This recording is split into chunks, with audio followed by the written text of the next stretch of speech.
I got strong during Corona.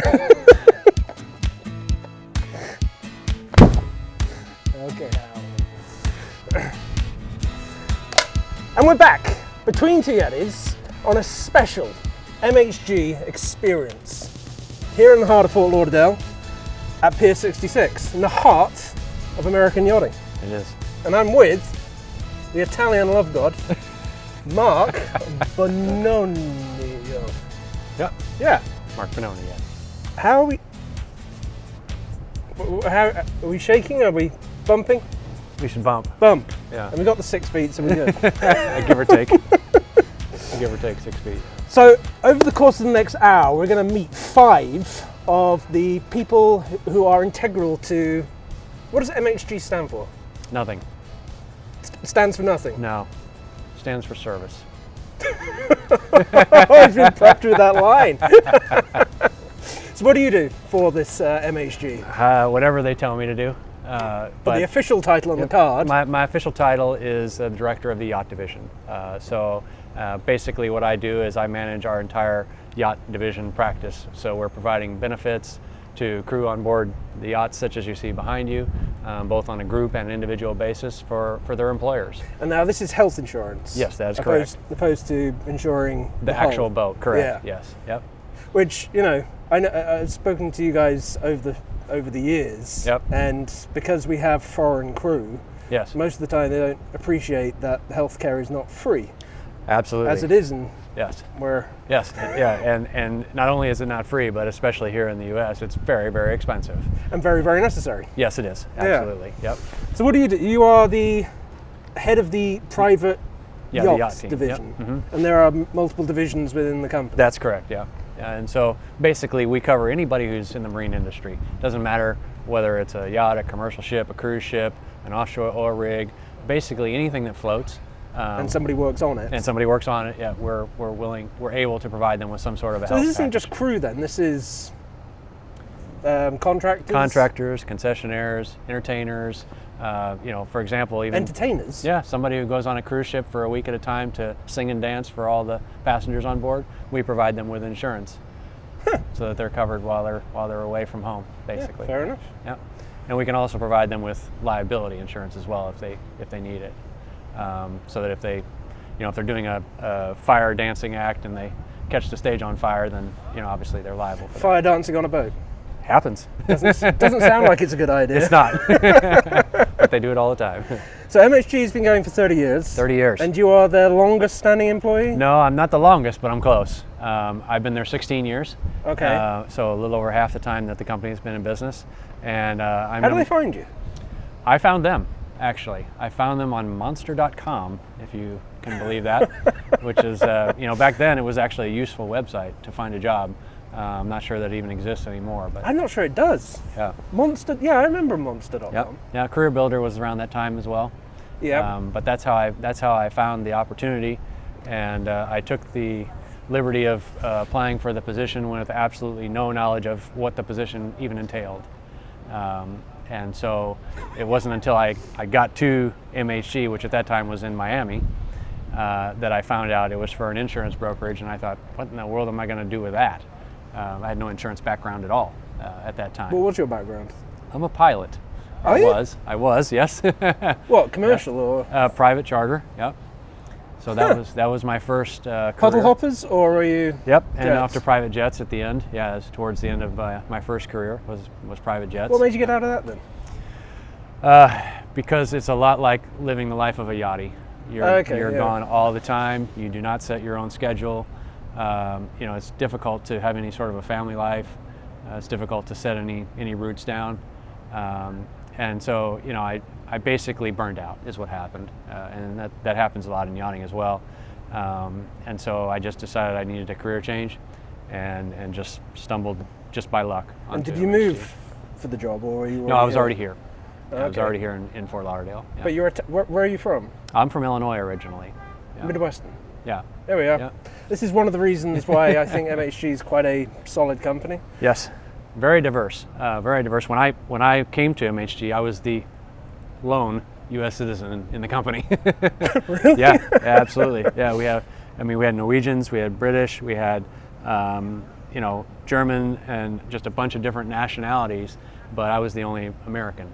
And you've seen the company grow over your time? Absolutely, yeah. We've basically tripled in size since I started at the company, a little over that actually, and now we have, of course, an even more diverse workforce of nationalities in the company. And it's just here in Fort Lauderdale, Yep. or is it in other areas? Yeah, well, our main office is here in Fort Lauderdale. We're on 17th Street, and then we have a second office in the Isle of Man, which, for those of you who don't know, is off the coast of the UK mainland. Is that a tax thing? It is, but it isn't. It's actually a very large marine hub. The Isle of Man Shipping Registry is a very renowned shipping registry, and it actually turns out it's been a great location for us because it allows us to transport between Europe and the UK as well as here in the US. So we also have a small office in Hamburg in Germany. So what is it for insurance? What is it that insurance that gets you excited? Gets you excited. Oh man, I mean, insurance is exciting in general. You just have to, everybody thinks that. I think the stories behind it are fascinating. Yes. But Yeah, it's on the really, face of it. it's the people. It's not about the product. It's about the people, and it's about helping people. MHG, one of the things we were founded on was making the marine industry a better place to live and work. And that's really something that's carried us through the whole of our history. Is a seafarer is someone who needs someone shoreside to help them out. They don't always have access to family. They don't always have access to friends. They can't always go home. They need someone out there to advocate for them, and that's what we do. We do that in the form of providing them with health benefits and helping them if they need to seek care in a country that they've never been in or they're not familiar with. And to make sure that hopefully they're going to have little or no financial burden as a result of that. I think that's the one thing from the stories I've heard, that the boat goes all around the world, and if you're caught somewhere where medical help is not as modern or as sophisticated as it is here, yes, you're stuck, and so you need you guys. It's kind of like it's a need, it's a necessity. Yeah, we guide them as best we can. I mean, there are situations where there isn't very good local care available, so you just have to do the best you can until they can hopefully get on a flight to some place like the U.S. or to a hospital where they can get more sophisticated care, and so a lot of times that's part of our job, is to just try to help them find where's the nearest port we can go to where we can get sufficient care. So for you in the future now, I'm sorry, but what do you see in your future? More insurance. My goal is to continue to grow the company and grow the division. I'm part of the furniture now at MHG, and so you're referring to yourself as part of the furniture. Yeah, absolutely. Okay. It's one of those things that has really become a part of me and something that I want to continue to grow and to help as many crew as we can. We've come a long way, but there's a lot of seafarers out there that still have either little or no form of health insurance on board. So hard to believe, I know. Yeah. Yeah, it's hard to believe, but there are still, not necessarily so much in the yachting industry, but certainly in some of the other sectors of the marine industry, seafarers are still seen as somewhat of a commodity, as not a human element. And that's one of the things that we constantly are trying to preach and trying to promote, is the importance of the human element of a crew member on board, whatever it is. Yeah. Cool. Yeah. Blimey. Well, thank you for being our first. Oh, it's my pleasure.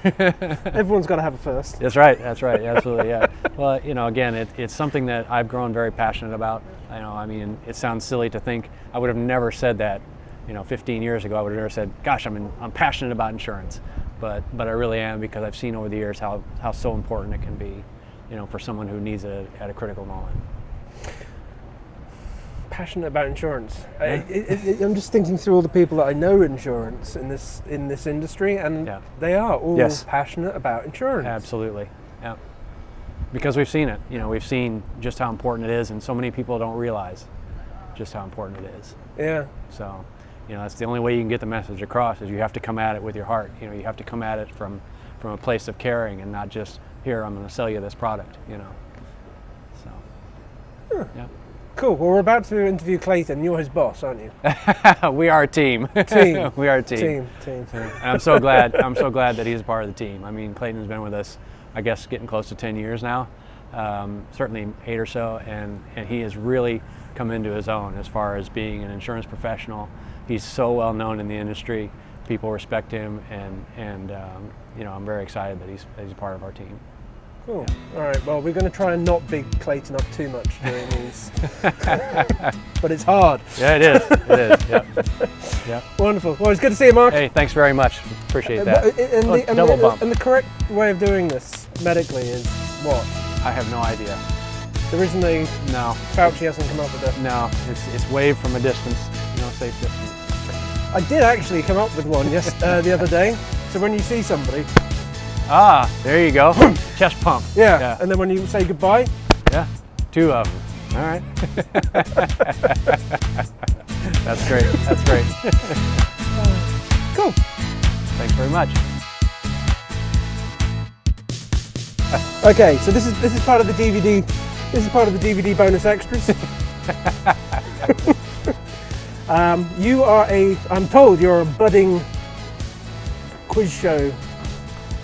Yes, a bit of a trivia nerd, I guess you could say. So ever since I started this journey at MHG, I've been following Jeopardy on a daily basis, pretty much. And daily basis? Daily basis, yep, absolutely. Yep. They could do it daily? They do it every day. Well, not on the weekends, but every day, Monday through Friday, it's on every day. Yep. And I've tried out, actually, for the show 5 or 6 times. It's incredibly difficult to get on the show because the questions that they ask are very, very challenging. And the only Jeopardy I've ever seen is the one Saturday Night Live do. Oh skits. Yes, I've never seen Jeopardy. Yeah, with Sean Connery, right? Yeah. Yeah, absolutely. No, that's a great parody. Yeah. Unfortunately, we've just lost Alex, as you may or may not know, but Alex Trebek, unfortunately, just passed away. But you know, it's a neat little thing that I do, and people always look at me funny when I yell out the answers because they're like, "How do you know that?" You know. But you've never managed to get on the show. Never managed to get on the show. No, it's very, very difficult. It's very difficult. They give you a 50-question quiz, and every question is a different subject, and you have 15 seconds to answer each question, and then they choose from that pool of people, you know, who got the most right or whatever, and that's only step 1.